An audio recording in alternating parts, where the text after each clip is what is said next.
tarde, gente. Boa tarde para todo mundo que está chegando. Boa noite já, na verdade.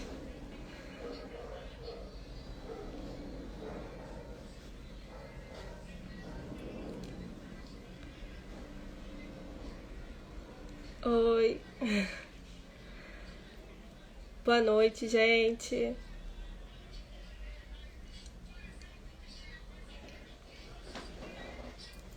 Estou esperando a nossa convidada de hoje para a gente começar o nosso bate-papo. Não, ainda não entrou.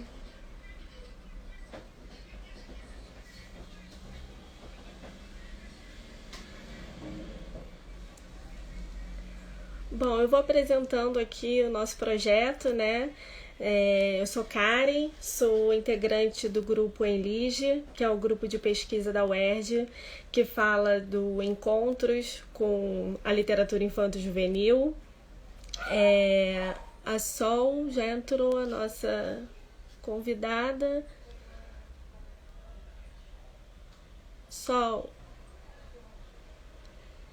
você tem que, acho que, me chamar aqui.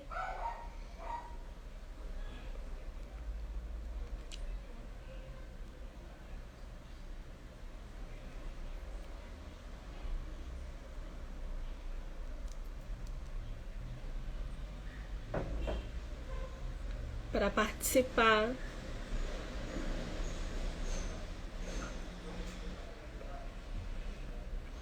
Eu tô vendo que a Sol já tá online, mas acho que ela não tá conseguindo agora lá.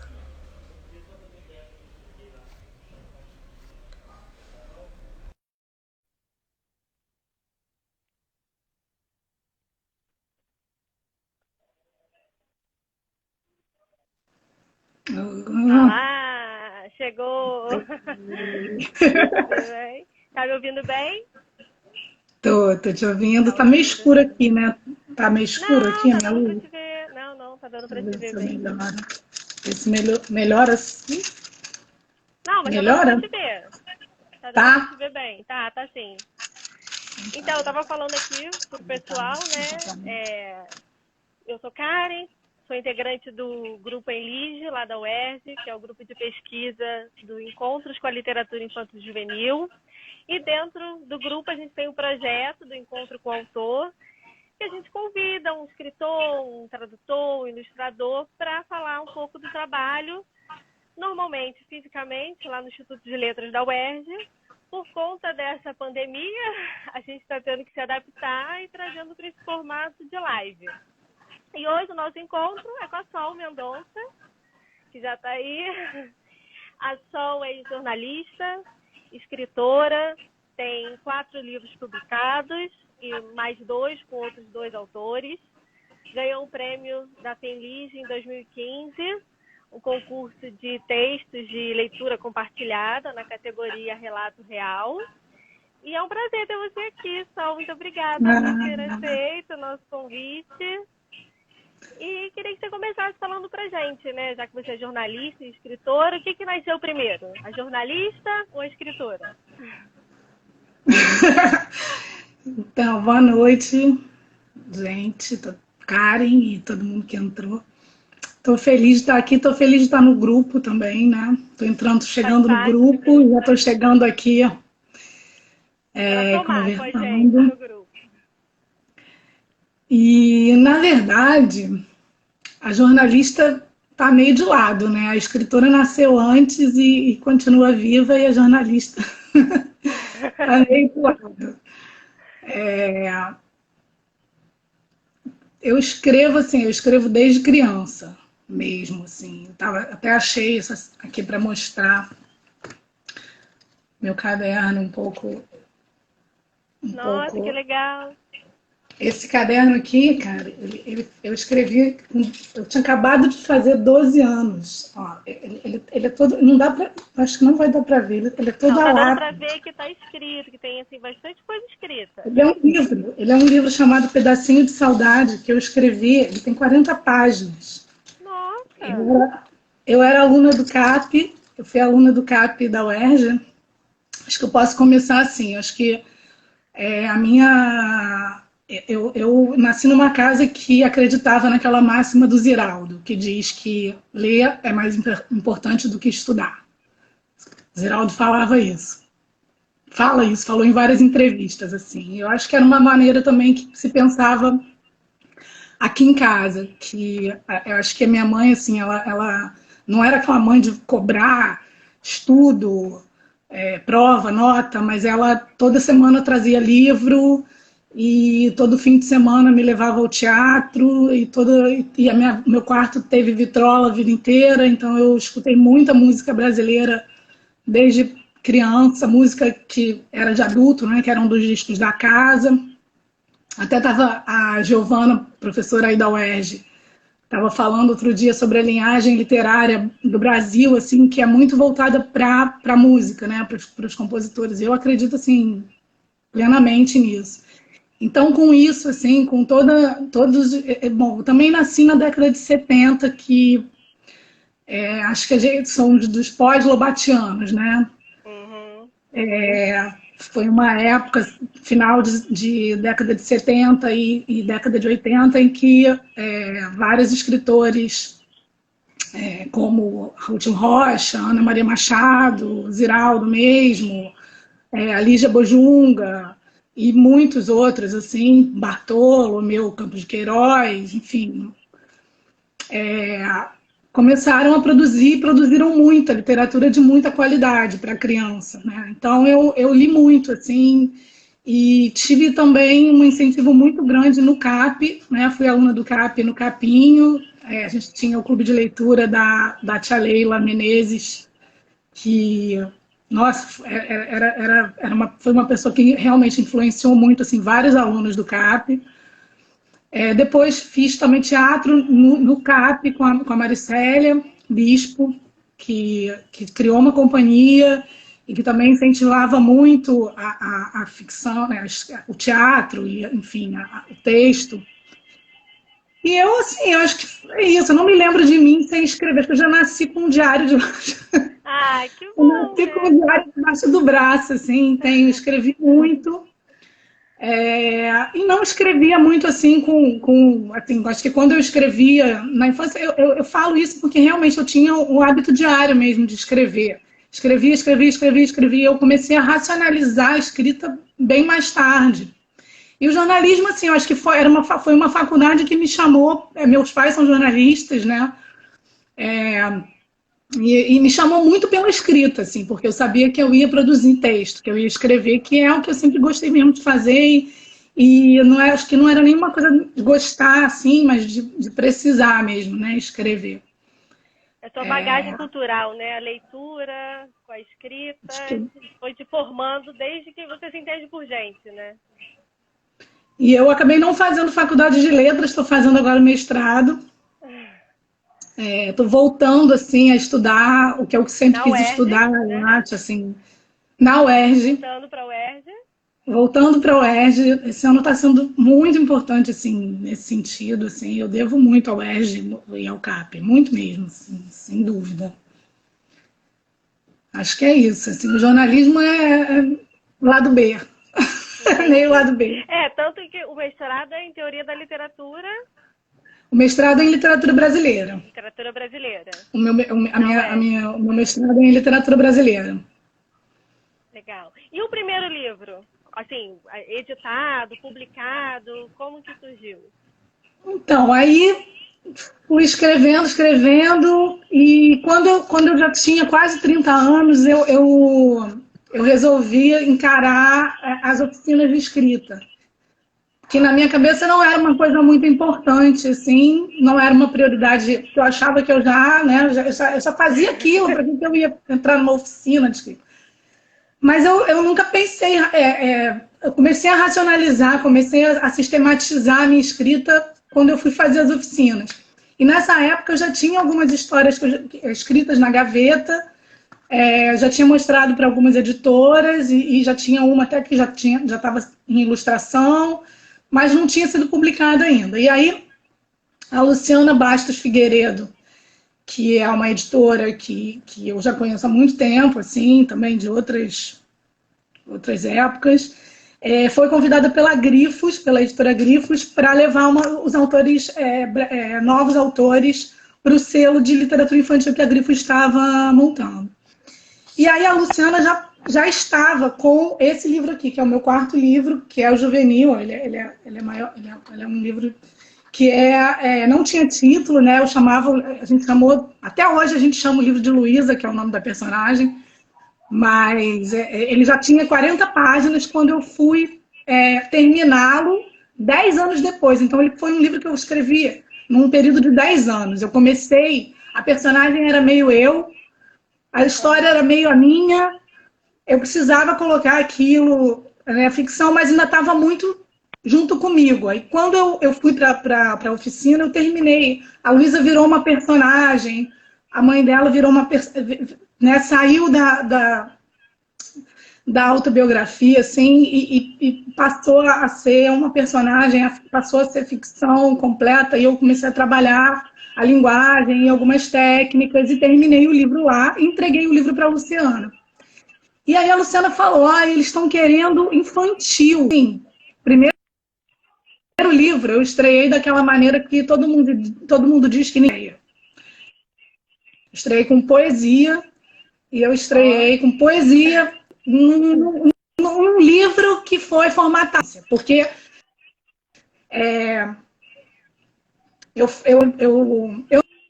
nunca escrevi pensando em público. Eu realmente nunca escrevi pensando em público, porque eu sempre escrevi para mim.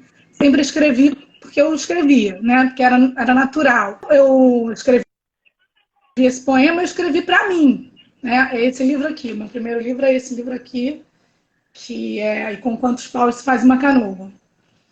E aí eu mandei. Eu tinha, quando eu acabei de escrever esse poema, que a história é ótima, mas talvez seja assim, não é um pouco longa, mas vou passar. Eu pensei assim, esse poema dá um livro. E aí eu tinha mandado o Juvenil, para vocês verem como é que é essa coisa das editoras, né? Da editora. Tinha mandado o Juvenil. E aí eu falei assim, vou mandar esse poema aqui e vou mandar. Falei, Lu, toma um poema também, o que eles acham. E aí ela me ligou logo na semana seguinte falando, eles querem publicar o poema. E aí, assim, a edição foi na linda. expectativa de ser o Juvenil a ser publicado e eles escolheram... né? A gente tinha todo um trabalho aí de 10 anos, né? E esse daqui eu escrevi em 15 minutos, sei lá, em 10 minutos, assim, de uma tacada. E aí eles publicaram foi o livro que eu estreiei, assim, né? Publicando, eu lancei no Salão do Livro. Depois eu lancei na Travessa, não, desculpa, na Argumento, na Livraria Argumento. Depois esse livro foi adotado por uma escola. As crianças musicaram o poema. Foi um livro que me deu assim, muita alegria, assim, não só por ser o primeiro, ele foi ilustrado pela Carla Pila, que é uma ilustradora gaúcha muito incrível, assim, que hoje está até na Alemanha, assim, arrasando lá. Ela fez um colagem, assim, ele tem uma ilustração maravilhosa. Tem um trabalho muito bonito, né? Ele é muito lindo, ele tem uma ilustração maravilhosa, que cada ilustração representa 4 versos, né? Então, ele é uma brincadeira com esse título, E com Quantos Paus se Faz uma Canoa. Então, tem Com Quantos Meninos se Faz uma Roda, Com Quantos Momentos se Constrói a Vida, com quantos lamentos se sofre calada. Ele é toda uma brincadeira de com quantos limões se faz limonada. Ele é uma brincadeira com essa Legal. Pergunta popular, de ditado popular, né? Mas foi assim, de uma tacada só, 15 minutos, assim, pá, mandei um e-mail, mandei um negócio, e você vai saber, vai entender, né? Era pra ter. Não Aí o meu segundo livro é uma surpresa, que eu queria mostrar antes que acabe o tempo, que eu tô com medo. O meu segundo livro é ilustrado pelo Augustinho. Ai, que legal! Ornelas, que é nosso colega do grupo, para quem não conhece, não sabe, né? O Augustinho, esse livro foi um projeto nosso, assim. Ele nasceu por causa das ilustrações do Augustinho, não dessas ilustrações, mas eu fazia uma outra oficina com ele, na Estação das Letras, com a Ninfa Parreiras, e ele sempre levava as ilustrações. O Augustinho é um ilustrador incrível, né? Então, e ele tinha muita aquarela na época, e eu fiquei louca com as aquarelas dele, e ele contou uma história. Aí é o meu lado jornalista que conversa um pouco com a literatura, sabe? Porque, na verdade, assim, tanto o segundo livro quanto o terceiro livro foram histórias reais, de pessoas que eu conheço, reais, e que eu transformei em história. Então, acho que isso é o meu lado jornalista, assim, que o Augustinho teve um processo muito legal, o livro dele, porque esse livro, né, o meu livro com ele até falou o título do livro aqui no dia que ele acho que foi com o Felipe, né, que ele deu a entrevista. Eu acho que sim, Ele falou e não falou que era meu, né? Aí eu falei, vou deixar para o meu dia, então, para falar dele. Esse livro eu amo, assim, vai me dando notícias do tempo. Pode ficar o tempo te mandou dizer que tá indo embora. Esse livro tem as ilustrações mais lindas do mundo, assim. Eu gosto muito da história, que é uma história da infância dele. É uma história dele no quintal, e é uma história do mundo interior do ilustrador, sabe? Assim, foi muito legal o processo. Eu fiz uma entrevista com ele. Ele é meio ficção, meio real. Foi bem legal, assim. Mas, Lu, a Lu está dizendo aqui que os livros da Sol são de uma delicadeza ímpar, mas sou suspeita para falar. É suspeita para falar, porque é a personagem desse livro, entendeu? A pessoa entra para falar isso. Entendi. E a Mônica está perguntando o título. Esse outro é lá no meu canal. Uhum. Aí esse aqui é a recontadora de histórias. Esse aqui tem a ver, assim, com um outro lado da escrita que eu tenho, que é o de incentivar a leitura e escrita, e de incentivar a criança. Não, a Mônica estava comentando também que você também tem esse lado de incentivar os outros a escrever. Porque você tem um projeto sobre isso, né? De incentivo à leitura, à escrita. Eu tenho, um projeto muito de incentivo à escrita, sabe, Karen? Porque esse projeto, a primeira edição foi feita dentro das bibliotecas, tem a ver com toda a minha história, na verdade, com a escrita, que tem a ver com eu achar que a música brasileira é uma escola maravilhosa para escritor, para pessoas que querem escrever. Assim, eu acho a música brasileira uma coisa de outro planeta.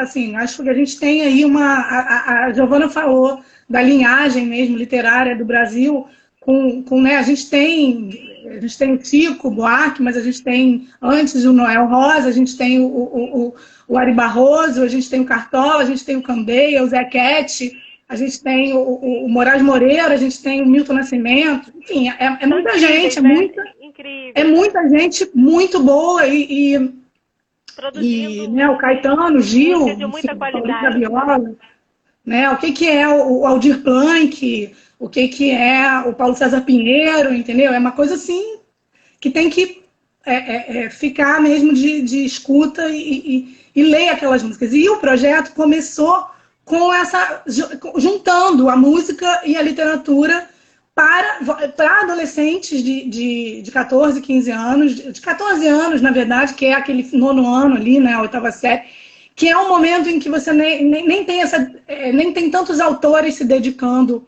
a escrever para as crianças e nem ainda a literatura adulta para o cidadão abraçar ali, né? Ele fica meio ali num limbo.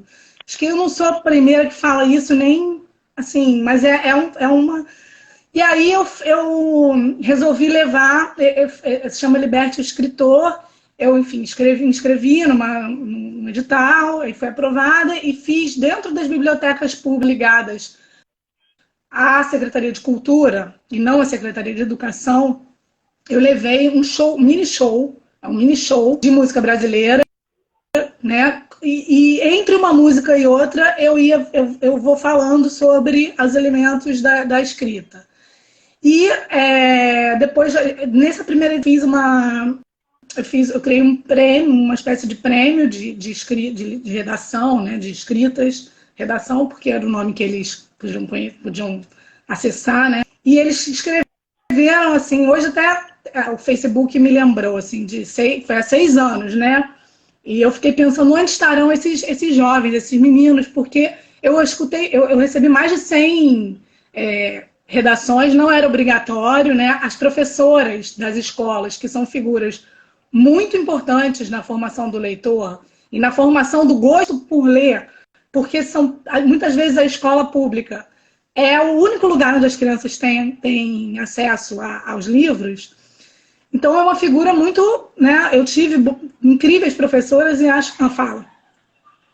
Não, eu ia te falar isso, justamente, a importância de um projeto como esse, né? Porque, além de tudo, você ainda traz a música. Então, não só tá incentivando nesse sentido da escrita e da leitura, como de conhecer, às vezes, esses compositores que a gente acaba não levando, né? Não trazendo para a sala de aula, infelizmente, né? O Marcelo está falando aqui, viva os compositores da MPB, né? Com certeza, né? Bom que a gente trouxesse mais. A gente salvam a gente diariamente. Salvam a gente. A música salva. E eles amaram, entendeu? E era um repertório disso, de Chico Buarque, de Paulinho da Viola, de Dorival Caymmi, né? Era um projeto que eles amaram, e até de outras coisas também, de repertório do funk, que era uma coisa que eles ouvem, né? Que os jovens ouvem. Eles escreveram, o prêmio era para 3 categorias, era para prosa, poesia e para letra de música. Então, eu incentivei também que eles compusessem, né?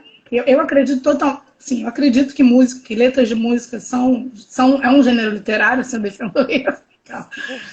E foi incrível, assim, foi bem legal. E aí, nessa época, eu estava muito em contato com projetos de bibliotecas comunitárias também, que é uma coisa que também é muito importante, né? E a Lúcia Moraes, que entrou aí para falar, ela era diretora. Luciana Figueiredo. A Luciana Figueiredo é minha editora. A Luciana Figueiredo é minha editora. Foi editora de todos os meus livros. Ela é doutoranda no programa da UERJ. Ela é doutoranda em literatura brasileira, vai defender agora ano que vem. É uma pessoa que também entende muito de literatura infantil e sempre se dedicou a isso. Fez o mestrado dela na UERJ também e foi orientando a do Gustavo Bernardo. Agora ela é orientando a do Flávio Carneiro na UERJ. A Lu é incrível e ela editou todos os meus livros. Ela foi a responsável por me colocar no mercado, assim, sem contar que entende muito de mercado também, porque foi editoras. Quem conhece aí, sabe. O Bernardo entrou. Bernardo tocou violão no primeira edição. Aí hoje apareceu no Facebook essa lembrança, cara, com os alunos ali. Eu não tenho foto impressa aqui para mostrar, mas assim, foi muito bonito, sabe? A resposta que os estudantes deram, sabe? Para esse incentivo, assim, eu acho, um incentivo de ler, de escrever. Pois é, a criança ela está disposta, né? Falta um incentivo, um projeto bacana como esse que você construiu, de levar para esse público, né? E na biblioteca pública, na escola pública, como você falou, né? Porque às vezes essa criança ela não vai ter acesso, não vai ter condição de comprar um livro, não vai ter ninguém na família que de repente chegue com esse livro para ela, mas tem uns projetos assim, né? Eu acho que tem que existir um incentivo a se frequentar também as bibliotecas públicas, né? Porque os livros também podem ser acessados em bibliotecas, não necessariamente comprando, né? Então. Pois exato. Enfim. Isso, já que a gente está falando assim, né, dos leitores, na escola, sua relação, quando você já foi à escola para ver os leitores? Eu fui no primeiro livro Eu interrompo a sua pergunta, né? Eu sou horrível Não, entrevistada. imagina, que isso. A fala é sua, o espaço é Primeiro seu, livro. você aqui para dividir sua experiência. O meu primeiro livro foi adotado primeiro numa escola aqui no Rio, em São Gonçalo, mas eu tive uma experiência no Colégio Pedro II, que é um colégio também que tem uma relação também com a literatura bem bacana, né? Era uma professora. O livro é incrível, né? Porque assim, esse livro tá aí, eu não escrevi pensando em criança, né? Eu escrevi um poema que eu estava escrevendo para. E aí ele surgiu, e aí depois.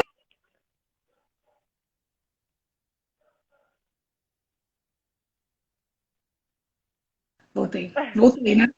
Tá, tô te vendo. Uma mensagem aqui entrou no meio da. Uma professora, Regina, lá do Pedro II Maitá, me chamou, fui lá na escola. Aí, várias turmas ao mesmo tempo, uma gritaria. Não consigo, aí eu sou muito assim, né? Eu vou à escola, mas eu gosto de falar com os alunos que estão ali falando comigo. Não vou ficar que nem a Xuxa ali na frente. Sabe? Tipo, não vai rolar isso comigo. Isso aconteceu. Eu falei, eu vou falar com, né?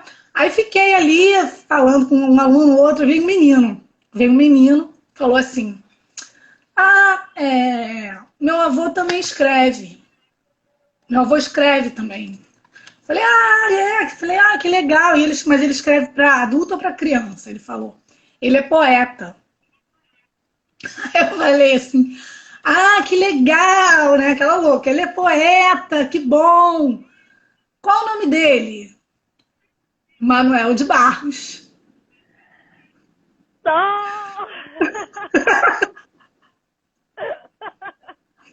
Cara, eu dei um ataque. Tô louca. Manuel de Barros. Eu falei, na época ele estava vivo ainda, eu falei assim, ele estava, né, ele é vivo porque os livros não morrem, mas os poemas não morrem, mas eu falei, seu avô é o maior poeta vivo do Brasil! Eu suava, eu pingava, eu falei, tô meu livro, aí dei meu livro. Enfim, foi uma. Não, mas isso não é só uma história boa, que eu adoro contar essa história, mas assim, teve esse. Fora o coração, né? De saber que o seu livro estava chegando para o neto de Manuel de Barros, né? Quase morri do coração, não. Quase morri do coração. Sem pressão nenhuma, né? Nada, imagina. Eu liguei para a editora, mas pelo amor de Deus! Traz um livro, eu só tenho um. Esse livro que eu tenho já prometi para a professora. Nossa. Essa né? São os ídolos, né? É história de vida, né? Assim, e aí, nesse outro colégio, nessa escola que adotou o livro, porque o Pedro II eu só fui lá conversar, mas o Pedro II não adotou, porque, enfim, acho que a forma de adotar é diferente, né? Não é direto assim colégio. Mas um colégio particular em São Gonçalo adotou, eu cheguei, eles tinham feito. Que é isso, né? Vários autores aqui já contaram. Tinham feito. A professora de música musicou o poema, a professora de português, a escola inteira tinha se envolvido com o livro, tinha televisão, eles fizeram umas TVzinhas, assim, cada uma com um poema. Isso acontece muito, assim, né? O trabalho que as professoras fazem também com as crianças é lindo, deixa uma marca ali, né? Tanto para o escritor que vai conversar com os pequenos, quanto para a escola, assim. Acho que já vi aqui o Alex, Flavinha falando, já tiveram experiências maravilhosas, assim, em escola, com os alunos e tal. Você sente a responsabilidade maior quando você chega perto, assim? Karen, eu vou te falar que nem me passa isso. Não me passa isso pela cabeça, porque assim, eu acho que eu vou muito aberta, entendeu? Eu não tenho muito essa coisa com a literatura, que é uma coisa que vai mudar. Eu não tenho muito isso com a literatura que vai mudar. Eu acho que eu prefiro incentivar que abra, sabe, que abra os olhos, que abra O Paulo Freire falava isso, né, da leitura do mundo que precede a leitura das palavras ou dos livros, eu não sei exatamente como é que é a frase. Alguém bota aí a frase. O Paulo Freire falava que a leitura do mundo... E eu acho que escrever tem a ver com olhar para o mundo, olhar para as coisas, ouvir música, olhar para a cidade que vive, sabe? O Liberto Escritor tinha o tema, era a cidade e os personagens da cidade. A gente vive numa cidade cheia de personagens, de vozes, sabe? De vozes diferentes. A gente vive num país de vozes diferentes e a gente tem que e eu acho que o papel da literatura é esse. O papel do escritor é mediar, né? O mundo e o leitor. Assim, faz essa mediação entre o mundo. Então, quanto mais se ouve, quanto mais se observa, quanto mais se lê, né? Enfim, se lê, inclusive, para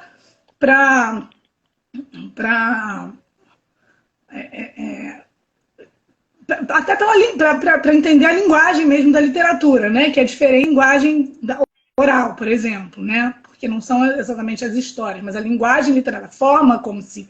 Né? As histórias, elas estão todas aí no mundo e sentadas há séculos e oralmente, e os temas também são finitos, na verdade, mas a maneira como se fala, né? É que a leitura do mundo precede a leitura das palavras. Isso. Eu amo. Isso, para mim, cara, é uma máxima do escritor. Faz parte do grupo com a gente também, né? Ela falou, estava dizendo também que ama ir de escolas e colocou a frase do Paulo Freire. A Flavinha tem muita história, né? Esse grupo é cheio de estrelas. Cheio de pessoas talentosas que escrevem pra caramba, porque é difícil, né? Assim, a gente sabe que não é fácil. Não é só uma questão de... A escrita é uma necessidade, né? A escrita é uma necessidade, entende? A escrita ela é uma necessidade, ela é um direito, né? A leitura e a escrita são um direito das pessoas, né? O Antônio Cândido tem essa leitura como direito, né? Como a literatura como direito, e é um direito. Quando eu vou, assim, Bienal, que tem aquela criançada... Você vai falar, vai pegar aquele microfone ali para falar, eu fico, gente, olha aí quanto livro! Porque assim, sabe, dá um prazer, né? Porque vocês estão aqui. Não gosta de ler, dá um prazer, né? Quando a gente chega numa Bienal dessa e vê aquelas filas, aquela juventude toda querendo consumir, né? Tendo o prazer também de adquirir, de ter, de poder ler. Dá um prazer pra gente também. E de escolher, entendeu, cara? A questão é escolher, sabe? Porque eu acho que tem essa coisa o maior direito do leitor é escolher o que vai ler. Você só consegue gostar de ler se você tem autonomia para escolher o que você vai ler. Então, assim, levar as crianças para a livraria e deixar elas escolherem o que elas querem ler. Sabe? O que bate para elas, a vontade delas de ler. Porque se você só lê o que te entregam como encomenda, ler, isso aqui vai ensinar, isso aqui vai te... Não, entendeu? É ler. Pois é. E tem oportunidade, né? É levar a oportunidade, né? De entender que a questão da leitura não é uma obrigação, a questão da leitura é um direito, né? Eu falava, você lê para você... Eu falava, leia porque senão alguém vai ter que ler para você, né? Vai ter que te dizer o que... Então escolha o que você quer ler, escolha o que você quer ouvir para você poder pensar sozinho, né? Para você poder sentir pensar com autonomia, né? A Mônica está dizendo que a Sol me incentivou a dar voz à minha escrita. As alunas ficam entrando para falar esse tipo de coisa. Já está deixando um legado. Outros escritores estão surgindo.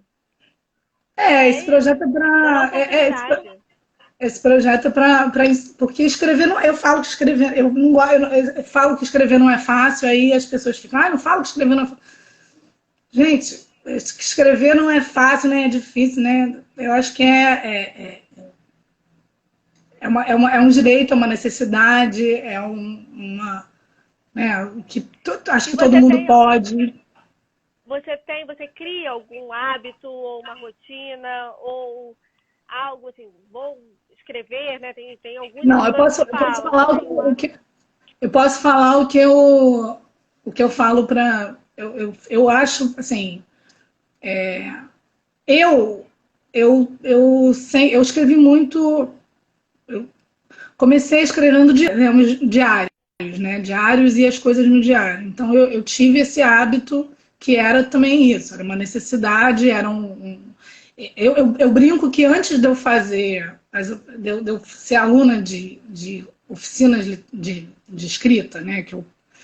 Duas, eu só passei por duas, na verdade, que foram muito importantes para mim. Né? A da Ninfa Parreiras, que eu falei, que eu comentei, e uma primeira que eu comentei da Vera Bensalá. Foram as minhas, assim, meus guias ali, de uma certa forma. Essa foi um ritual que eu me dou ainda até hoje, mesmo, enfim, já tendo sido aluna e hoje em dia fazendo meu laboratório e tal, mas era uma maneira de eu criar um foco, assim, naquele dia da semana, eu ia lá para escrever, e aí dali saíam coisas. De eu ter pelo menos um dia, né, fora de estudar, trabalhar, ter um lugar ali para eu me encontrar com a escritora. Então, assim, isso foi um hábito que eu criei, porque a escrita antes meio me dominava. Né? Eu estava andando para o metrô, no meio da Voluntários da Pátria, aí eu tinha que tirar um caderno, uma caneta. Gente, eu ainda sou meio assim, eu sou meio desse estilo ainda.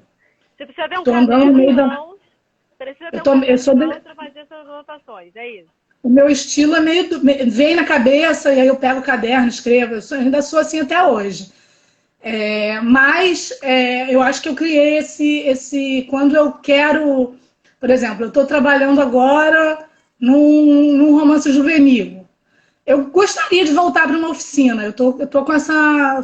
Porque agora tô com mestrado, a gente sabe que não dá muito para pensar em nada, mas a não ser focar para entender como é que funciona o mestrado e tal, voltar para minha academia, escrita acadêmica, artigo, não sei o quê. Mas assim, artigos e tal. Mas eu estava meio com essa ideia, assim, porque eu queria terminar esse juvenil. E aí essa questão do horário, de eu ter um dia, terça-feira, 9 horas da noite, parará, vai lá, ouve, lê o que você escreveu, compartilha para outros leitores e tal. Horário, assim, não sei, eu nunca tive muito isso. Assim. Eu tive uma época de acordar de madrugada, porque eu durmo cedo. Eu tive uma época de... Eu não sou aquela pessoa, né? Outro dia eu ouvi a Estela Maris Rezende falando, uma escritora que é meu objeto da minha dissertação. Tá acabando? Não. Pode falar. Ela falando assim, que ela acorda, ela toma um café, aí ela senta para escrever durante 2 horas. Eu não sou essa pessoa. Eu não sou essa pessoa que acorda, toma um café, preguiça, vai sentar para... Eu gostaria muito de ser essa pessoa, mas eu não sou. Eu sou a caótica. Eu sou a que tá tomando banho e tem uma ideia, entendeu? E aí enxuga a mão, pega o lápis que está ali dentro do banheiro, sei lá, fazendo o quê. Eu sou completamente caótica. Não tenho nenhuma... Você estava falando que está produzindo um juvenil. Fala pra gente do que você está produzindo agora. Então, esse ano eu escrevi, assim, o que sai... Eu sempre estou escrevendo alguma coisa, né? Mas, assim, o juvenil eu estou escrevendo... Eu comecei em 2000... Eu demoro, tá, gente? Eu sou uma criatura lenta. Eu queria... Em 2017 eu tive a ideia de escrever um juvenil. Aí eu tive a ideia do tema, tive a ideia das personagens. Eu gosto muito, eu sou meio obcecada com personagem. Então, eu gosto de fazer aquela amnésia da personagem, a história da mãe dela, do pai. Eu adoro fazer aquelas histórias paralelas, né, ao livro. Aí comecei a escrever em 2017. Aí meu pai faleceu em 2017, no final do ano. E aí eu, desde então, eu meio que... Esse livro tá dormindo, mas ele vai acordar a qualquer momento, não sei quando, e vou mas ele já tem umas 50 páginas, ele já tem mais 10 capítulos pelo menos. Ele já tá, não tá no começo. Ele já tem formato, ele já tem fim, ele já tem tudo, mas ele tá meio dormindo. Aí o que eu escrevi esse ano, assim, que é de mais legal, é que assim, tem essa questão da música, do teatro, que sempre me acompanharam. Eu adaptei esse livro aqui do meu pai. Meu pai era escritor também, era editor e era poeta e tal. E esse livro aqui, Comparsas do Riso, Bernardo de Mendonça, né, que é meu pai. Tava no gene já, viu? Tava na genética, né? Pode ser, tá errado. Pode ser, né? Mas aí eu fiz a adaptação desse livro para teatro infantil e escrevi, além da adaptação do texto, né? Porque esse livro ele é uma história, mas ele é um poema, ele é todo em poema. Aí eu transformei em texto de teatro, né, em dramaturgia, e fiz as músicas, fiz 5 músicas, letras de música para a peça. E a peça foi selecionada para o Sesc, para rodar.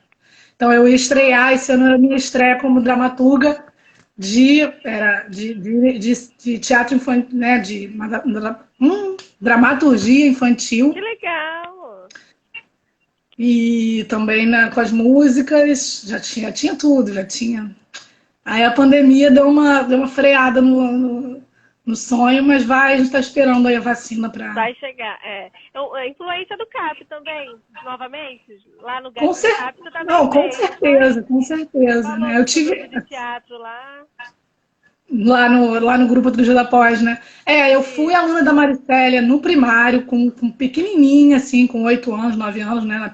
Ela dava 2 vezes. Ela era professora no primário e depois no ginásio. E aí, do ginásio, com 16 anos, eu entrei ela começou a dar um curso de teatro fora do CAP, mas era praticamente com os alunos todos do CAP. Era a Flávia Reis, a Fernanda Badauê, a Mariana Blanc, tinha uma galera do CAP que fazia, Débora Serra, uma galera grande do CAP e alguns alunos de fora que entraram no curso também. Aí a gente montou uma companhia que era de teatro infantil, e até contei para uma colega lá para quem mesmo que perguntou?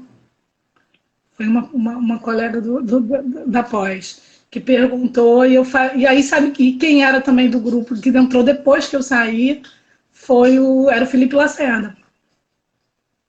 Felipe Lacerda, que é gênio do palco. Que é um ser.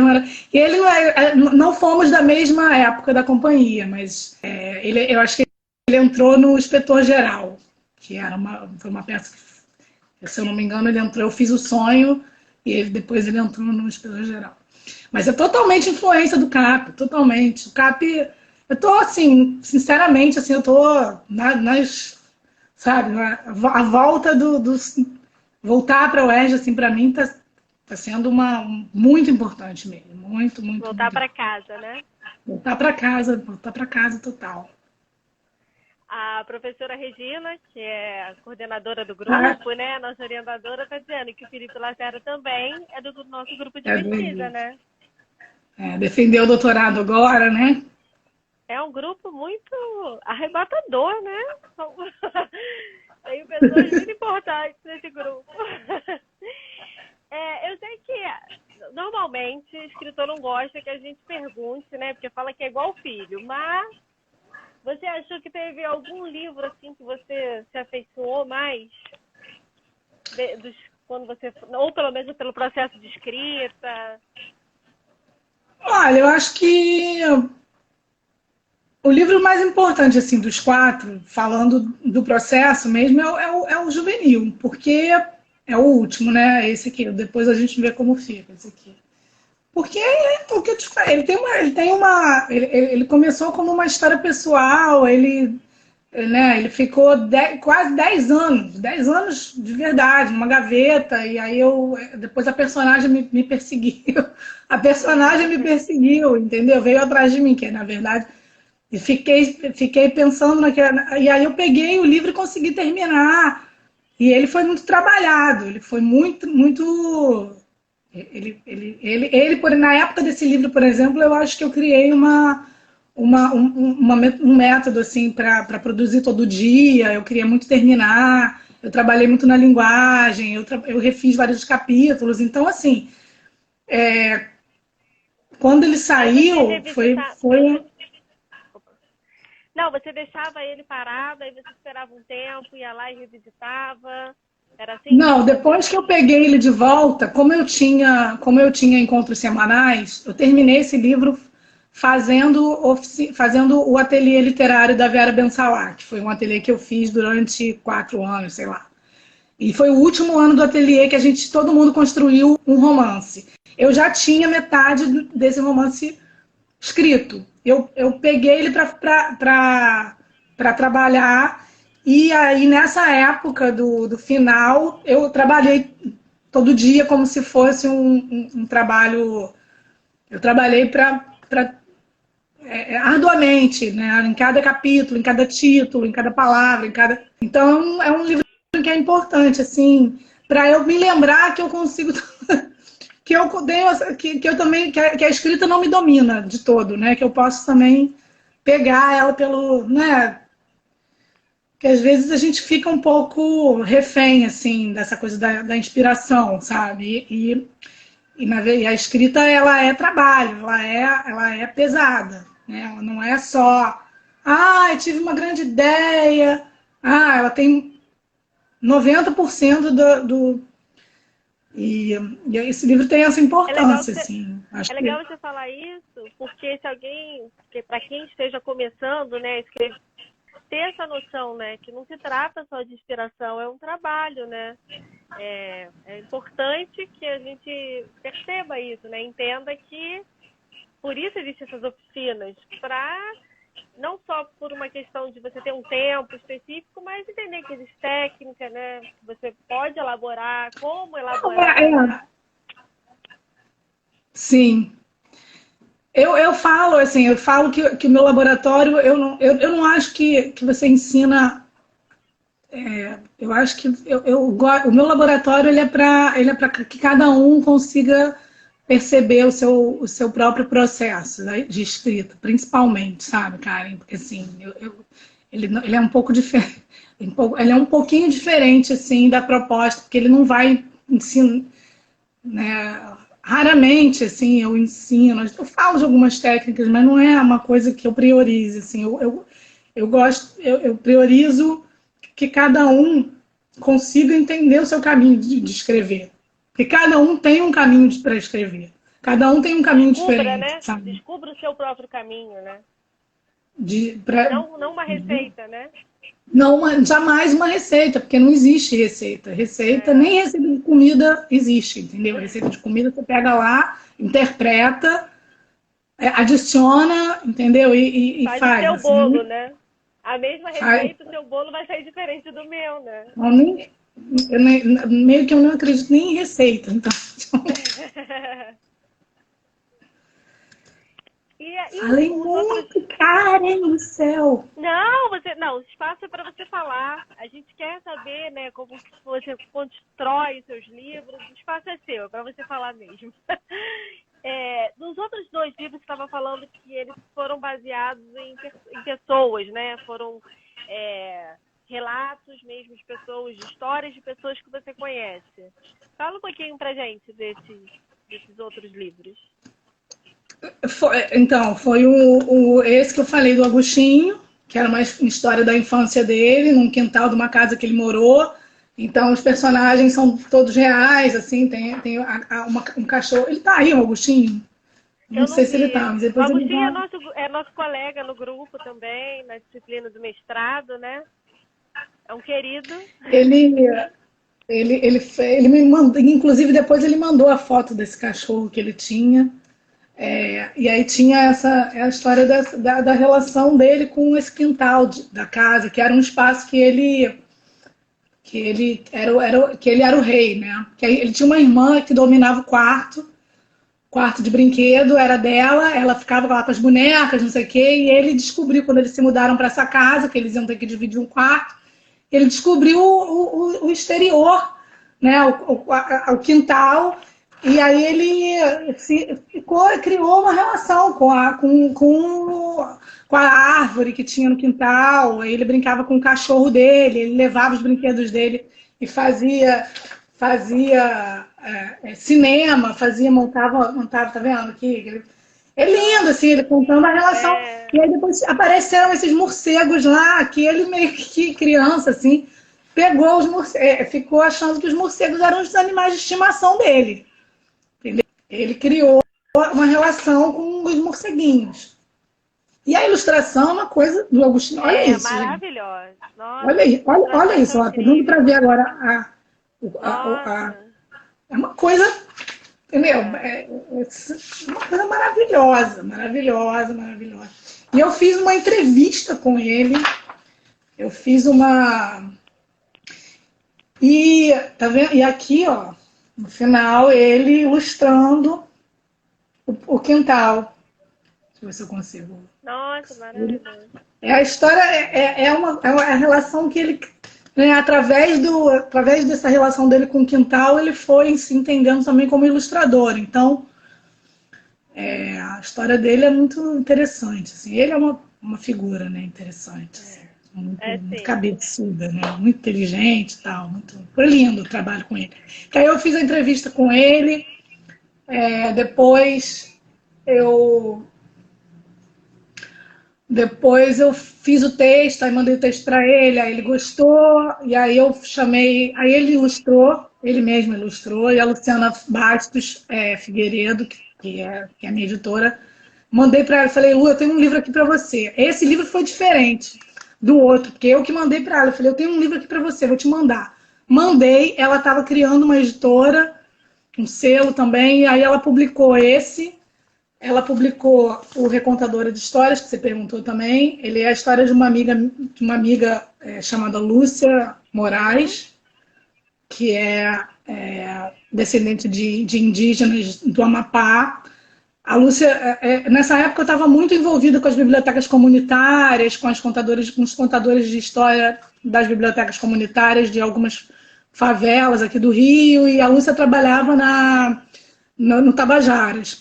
Ela coordenava uma biblioteca, e a Lúcia é uma pessoa assim, que ela já realmente formou centenas de crianças com o trabalho dela como contadora de história, como assim, o trabalho dela realmente é bem forte, assim, e comprometido, né, com essa questão da leitura e tal. E ela voltou do Amapá e a avó dela faleceu logo depois, assim. E algumas histórias que ela conta, muitas são histórias. Ela montou agora o Arandu, não sei se você viu o Arandu, é uma peça no CCBB que ela protagonizou com as histórias indígenas. Ela tem todo um trabalho assim para resgatar essas histórias que ela ouvia e tal. Ligada ao teatro também. Essa ela montou no teatro. Ela é atriz, eu acho. Ela é atriz. Já era, né? Antes dessa. E ela é a personagem principal e eu conto a história da avó dela, assim, né? Resgato a história, na verdade, a história da oralidade lá do Amapá, que formou ela como leitora e como contadora de história, assim. Então foi um livro em homenagem a ela, assim, na época, foi em 2014 que eu lancei esse livro. E ele já rodou muito, porque ela não para de falar dele até hoje. Em 2020 ela ainda fica... Legal! Foi também, foram várias entrevistas com ela contando, depois eu fiz o texto. Aí junta um pouco, né, a coisa do jornalismo, assim. Que é a coisa que eu mais gosto no jornalismo, é entrevistar e conversar com as pessoas, né, com as histórias. E trazer experiência, né? Trazer a experiência das pessoas, escutar e conseguir, de alguma forma, depois transformar num relato, né? formato de história. Uma história. E é legal, assim, a gente vai vendo nas histórias que você vai falando, a importância da infância, né? Da gente, dessa formação desse leitor, porque não só no seu relato, como da Lúcia, que virou personagem do seu livro, a gente vai vendo como que, às vezes a gente tem, não nós, porque o nosso grupo entende a importância dessa literatura voltada para esse público, mas infelizmente não é às vezes o que a gente vê, né? As pessoas às vezes acham que a literatura de criança não tem, é menor, né? Como se fosse menor, e a gente sabe disso, que não é assim, né? Não existe isso, né? É literatura, é arrebatadora, né? E como você me estava falando, o livro escolhe a pessoa, né? Um livro que o mercado diz, né, que, enfim, que é vendido como literatura infantil, eu penso assim, que quem é infantil, na verdade, é o leitor, né? O leitor pode ser infantil com qualquer idade, ele pode ser infantil com 40 anos de idade, ele pode ser, nunca deixar de ser infantil. Né? E é o leitor que faz que se comunica com o livro também, né? É claro que existe o trabalho do escritor, mas o leitor tem um papel ali, um diálogo ali com aquele livro, e ele... Ai, a Regina aqui, quase acabando! Desesperada. Bom...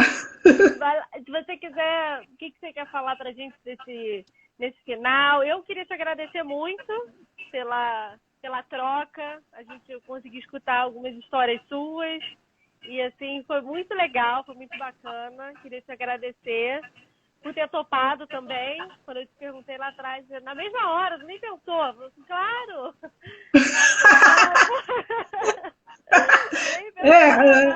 Nem pensou nada. Lógico, aquela que adora aparecer, quase não é tímida, né? Não sei. Mas eu acho que esse tema, assim, eu amo esse tema, sabe? Acho que eu adoro falar sobre a escrita, assim. Eu amo falar sobre a escrita, sobre os livros, assim, e acho que era importante falar, assim, né, conversar, e pensar um pouco, assim, também sobre a nossa história, né, como escritor, como pesquisador de literatura infantil, assim, acho que o que eu desejo, quando eu entrei, assim, né, com o projeto no mestrado, eu queria dar um lugar de honra, assim, para a literatura que é feita para todos os leitores, né, para as crianças, para os jovens e para os adultos. Eu não acho que literatura infantil, vê aí a estante da Flavinha Cortes, que você vê que literatura infantil, entendeu? Assim, eu acho que vai muito do leitor, das camadas com que você consegue ler, entendeu? Eu sempre, a literatura que me formou nunca me abandonou, assim, eu pego Flix ainda quando eu tô triste, entendeu? Assim, eu pego a fada que tinha ideias, entendeu? Para saber que, calma aí, não existe mundo parado, entendeu? Mundo parado é quando você não inventa nada. Clara Luz, entendeu? Que me falou isso há muito tempo atrás, e quando eu preciso entender que não existe mundo parado, que agora é um bom momento para se dizer que não existe mundo parado, né? O mundo não está parado.